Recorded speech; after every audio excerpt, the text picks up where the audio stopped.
So do you have a daily schedule? Or are you running around like a chicken without a head? Not having a schedule on the weekends and weeks at a time could be a great thing. But then what? The fulfillment and focus that you're seeking in your life will not become available to you until you start scheduling time for it. But first, I want to welcome you to the Spirit Panda Coaching Podcast. I am your host and coach, Neftalí Vélez, and I want to remind you that this bite-sized show is intended to be watched chronologically and starting from episode 1. Everything that I provide you in these episodes are building skills episode after episode. So the best way for you to benefit from this free coaching program is to start watching from the beginning and in order. And in today's episode of how to create an effective daily schedule, you will learn the importance of scheduling your time, prioritizing your time, and creating your first draft of a daily schedule. Make sure that you watch until the end of this episode for our segment of Ask Nef, in which I will be providing you 3 simple steps to help you cope with uncertainty and help you gain back your peace of mind.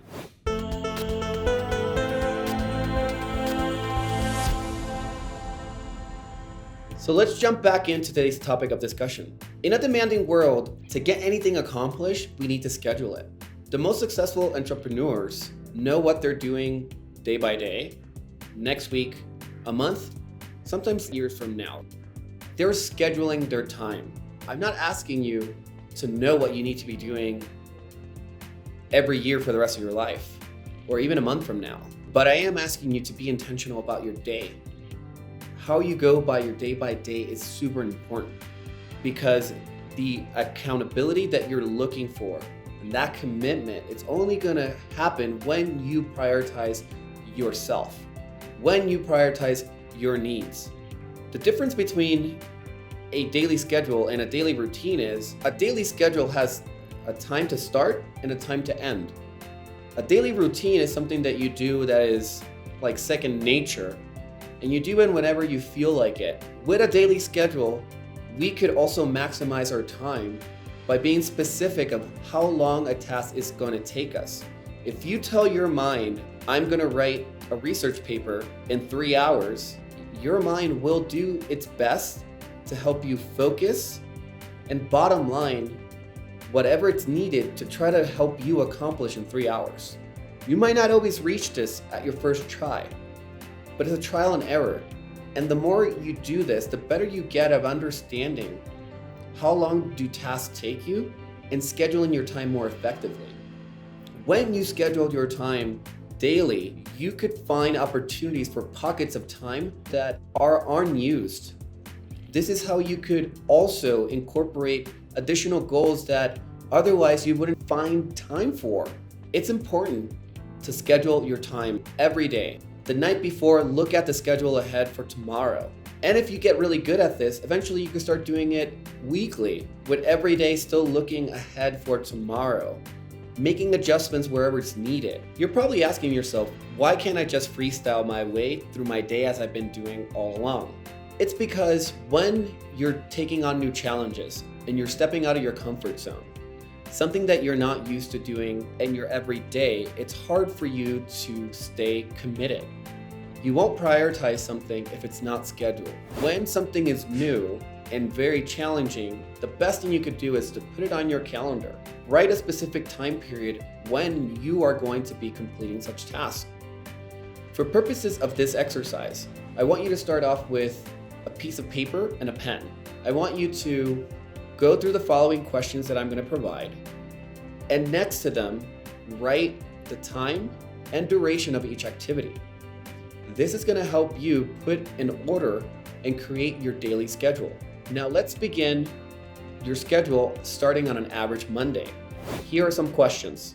What is your ideal time to be sleeping by? How long does it take you to fall asleep? What time do you wake up in the morning? Do you have a morning routine? How long is it? Do you exercise in the mornings? How long does it take you to prepare to start your day? Do you have breakfast at home? And how much time do you need? Do you need to prepare your lunch for the day? How long is your commute? What time do you start work or college? What important commitments or meetings do you have scheduled? What time do you take lunch? What time do you leave work or college? Do you exercise after work?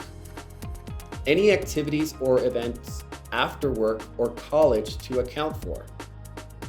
How long will it take you to cook and or eat dinner?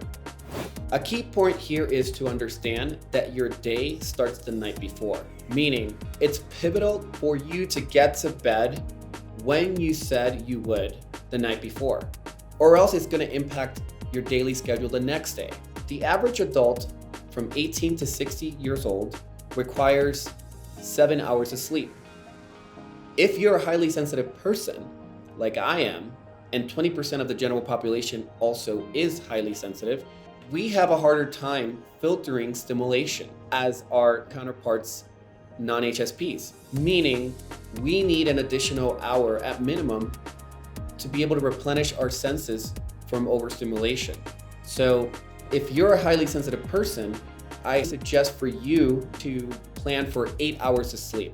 Knowing these things is super important to incorporate in your schedule so that you're not jam-packing yourself the next day and it's unrealistic. Another thing to really consider is create empty space between tasks. Transition times. How long is it going to take you to get from point A to point B? We're going to be needing to be moving around sometimes from a work environment to where you work out, your house. All these things matter. You need to consider them when you're scheduling your appointments. And make sure that you schedule blank time so that you could recover. Blank time meaning take breaks. Our attention spans suffer after 20 to 30 minutes of fully being focused. So plan at least every few hours to have a small little break here and there. And at the end of your day, you want to review your schedule. You want to see where it worked out, where does it need revision, and you want to take these findings and incorporate them into your schedule for the next day. Once you complete your daily schedule for Monday, now I want you to move on to Tuesday, Wednesday, Thursday, Friday, and even the weekend if you have time. Look at every day individually, add any fluctuating events to each day. This should be basically the same draft as your Monday, except with any fluctuating events or commitments that you might have at work or after work. And when you're done with this, like I said, continue to review and revise. You will start noticing that you will have more time and better focus to accomplish anything you decide to put your mind to. Now, here's an example of what a daily schedule looks like. This is one that I completed recently.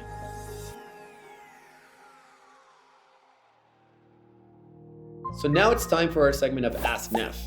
In each episode, we dive into one viewer's question.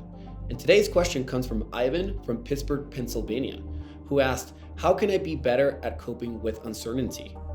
Thank you, Ivan, for submitting your question today. We all have our fair shares of uncertainty in our lives. Excessive worrying about our health, family, work, our finances. Uncertainty can be paralyzing, and it feels sometimes hindering from that happiness that we could experience from our lives that is taken away because of our continual worry of when will the next foot drop. And as crippling as this could sound, it also could be a very humbling experience. We are all mortals. And if there's one thing for certain is death. That makes our lives even more precious and valuable. Depending on your cultural, religious, or non-religious upbringing, we are more suited or not to be able to deal with the realities of being human. In Western culture, we don't know how to grapple with the idea of death. The concept of death terrifies us, when yet it's something so inevitable and it's part of our life from the moment that we're born. We know that we are going to die one day. So it's all about perspective and factual data. So here are 3 steps to help you cope with uncertainty. Step 1, self-reflect. What circumstances are outside of my control? Make a list of all the things that you think that are outside of your control, and be objective and factual as possible. Go through each one of them and evaluate them. Is this something that really is outside of my control? For example, let's go back to the topic of death. You could do everything in your power to try to prolong your life on Earth. That's by being mentally, physically, emotionally healthy, taking care of your well-being. But something for certain is you will cease to exist physically on this earth one day. I'm not talking about life after death here. I'm not saying I'm a believer or disbeliever. I'm just stating what's obvious and factual. Death is inevitable. That is a fact. Step 2, evaluate. What aspects related to each specific circumstance can I influence? We have control of many decisions that we make in our everyday. Everything from how we live, what we eat, where we go, who we spend our time with, how we show up in a relationship are things that we could have direct impact. I also want to caution from statements as, I'm in a job that I cannot leave, or I'm in a relationship that's toxic and I am trapped in it. These are statements that are likely within your control. And I want to make a difference between being held against your own will versus not making the decisions and creating the opportunities for you to have a different way of living. The latter is probably out of necessity, fear, and lack of exit plan. For better or for worse, you do have a say in being in a job that you don't want to be in, or in a relationship that's toxic. Unless you're being held by gunpoint or is a violent situation, these are circumstances that are within your control.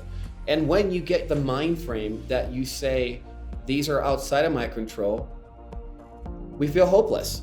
And being hopeless, it's really hard to get any change accomplished. When we feel hopeless, there's this saying that it says, the last thing you lose is hope.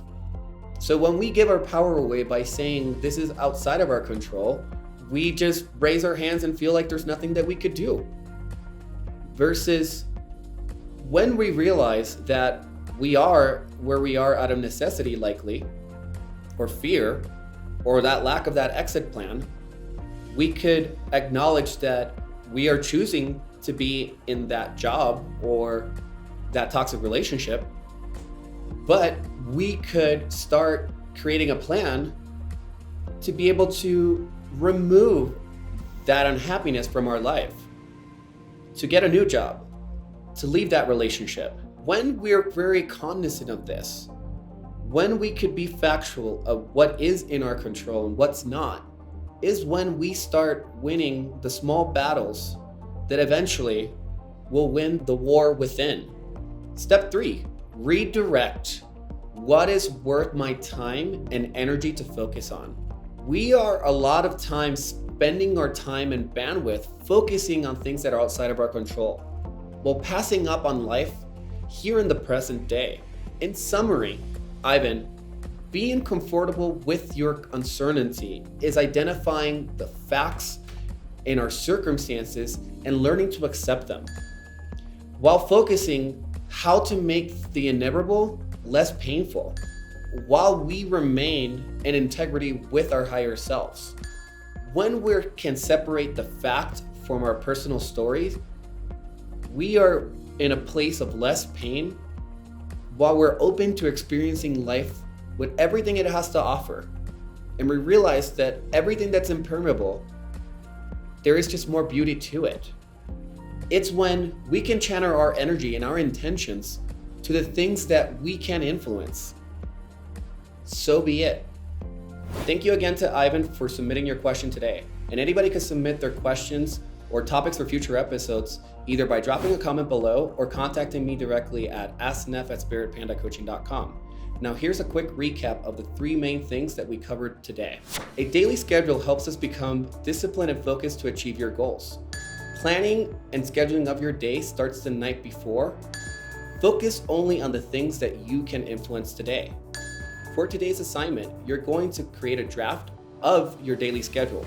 Once completed, you will revise and finalize it and execute it the next day. Rinse and repeat daily. Make sure that all your revisions are being included into each daily schedule. Like our show, then hit that subscribe button for new episodes every week. And remember, ability over motivation. Engineering the extraordinary life that you desire requires strategic planning and commitment. I'll see you in the next one.